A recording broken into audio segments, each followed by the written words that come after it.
Good morning. My name is Stephen Leake. I'm an elder at First Presbyterian Church of Mesquite, Texas, and I'm also the teacher of the Discipleship Sunday School class there. Today we continue with our study of the Gospel of John, and we're on chapter 8 after his appearance at the Festival of the Booths, and he is in the middle of a big discourse with the scribes and the Pharisees.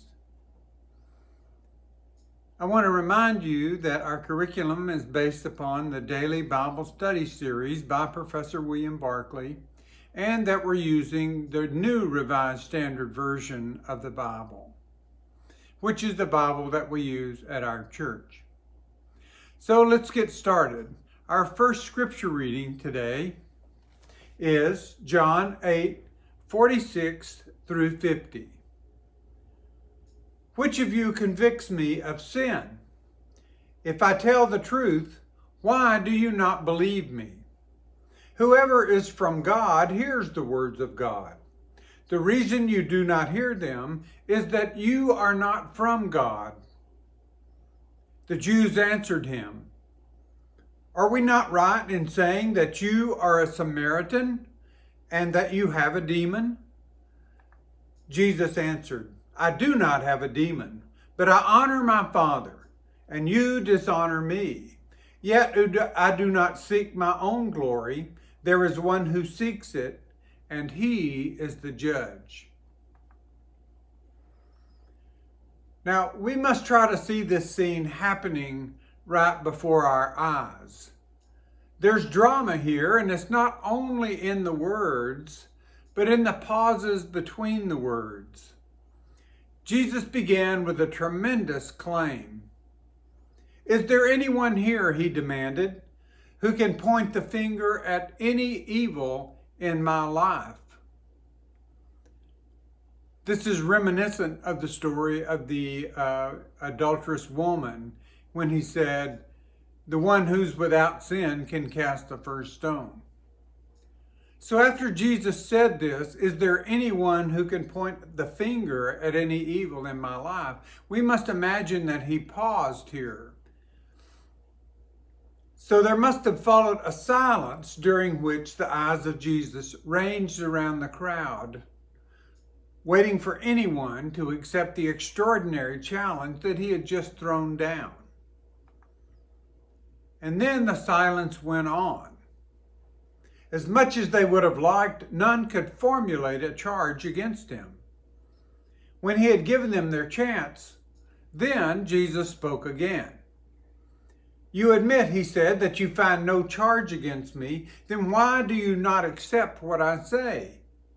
Again, there was an uncomfortable silence. Then Jesus answered his own question. "You do not accept my words," he said, "because you are not from God." Now we must recall that in last week's lesson, in verse 44, not only had he told them they were not from God, but he had claimed that they were from the devil. So what did Jesus mean here when he said that they're not from God? Now we must think of it this way. People cannot respond to experiences they have not had or are not familiar with. Or they may lack the physical or mental ability to have that experience. For example, someone who's tone deaf cannot experience the thrill of music. And someone who's colorblind cannot fully appreciate a picture or a painting. And a person with no sense of time or rhythm cannot fully appreciate dance. Now, the Jews had a wonderful way of thinking of the Spirit of God. They believed that it had two great functions. First, the Spirit revealed God's truth to men and women, and it enabled them to recognize and grasp that truth when they saw it. This quite clearly means that unless the Spirit of God is in people's hearts, They cannot recognize God's truth when they see it. This is what Jesus meant. The Spirit of God was not in their hearts. And it also means that if people shut the door of their hearts against the Spirit of God, then, even when the Spirit is fully displayed before their eyes, they're quite unable to see it and recognize it and grasp it and make it their own. So Jesus was saying to the Jews, you have gone your own way and followed your own ideas. The Spirit of God has been unable to gain entry into your hearts. That is why you cannot recognize me, and that is why you will not accept my words.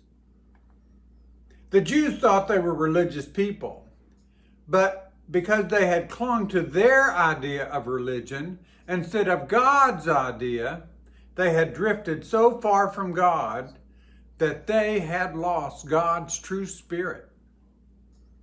They were in the terrible position of people who were going through the motions of serving God. To be told that they were strangers of God to God cut the Jews to the quick.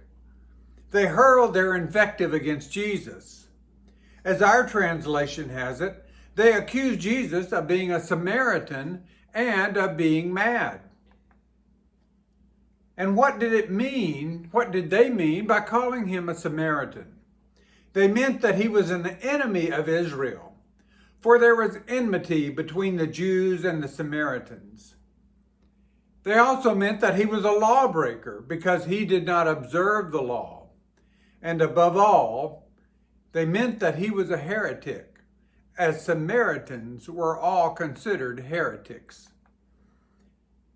It's extraordinary to us that the Son of God should be branded a heretic. And no doubt it would happen to him again if he returned to this world and this world's churches. But it's just possible that the word Samaritan is really a corruption of something else. To begin with, we note that Jesus replied to the charge that he was mad, but he did not reply to the charge that he was a Samaritan. That makes us wonder if the charge of the Jews is in fact correctly translated. In the original Aramaic, the word for Samaritan would be Shomeroni or Shomeroni. Shomeron was also the title for the prince of the devils. We would call him Satan. So the word Shomeroni could quite well mean a child of the devil. So it's very likely that what the Jews said to Jesus was, you are a child of the devil. You have a devil, and you are mad with the madness of the evil one. His answer was that far from being a servant of the devil, his one aim was to honor God, while the conduct of the Jews continually dishonored God. He says, in effect, it's not I who has a devil, it is you. Then comes the radiance of the supreme faith of Jesus. He says, I am not looking for honor in this world. He continues, I know that I will be insulted and rejected and dishonored and crucified. But there is one who will one day assess things at their true value and assign to all people their true honor. And he will give me the honor which is real because it is his. Of one thing Jesus was sure. Ultimately, God will protect the honor of his own. In time, Jesus saw nothing but pain and dishonor and rejection. In eternity, he saw only the glory which those who are obedient to God will someday receive. Jesus had the supreme optimism, born of the supreme faith, the optimism which is rooted in God. Thank you for joining me this morning. I'd like to wish you all a Merry Christmas this Christmas season. God bless you all.